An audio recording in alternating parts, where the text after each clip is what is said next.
یہی مطلب دوسرے لفظوں میں بھی حضرت سے مروی ہے، اور وہ یہ کہ بیوقوف کا دل اس کے منہ میں ہے اور عقل مند کی زبان اس کے دل میں ہے۔ بہرحال ان دونوں جملوں کا مقصد ایک ہے۔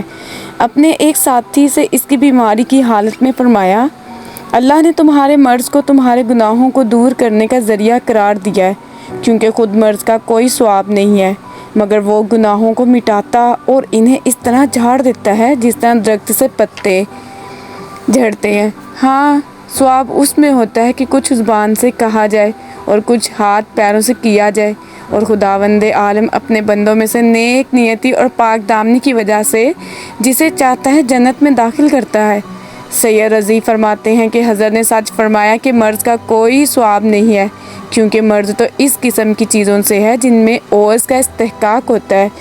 اس لیے کہ عوض اللہ کی طرف سے بندے کے ساتھ جو عمل میں آئے، جیسے دکھ، درد، بیماری وغیرہ، اس کے مقابلے میں اسے ملتا ہے، اور اجر و ثواب وہ ہے کہ کسی عمل پر اسے کچھ حاصل ہو۔ لہذا عوض اور ہے اور اجر اور ہے، اور اس فرق کو امیر المومنین علیہ السلام نے اپنے علم و روشن اور رائے صائب کے مطابق بیان فرما دیا ہے۔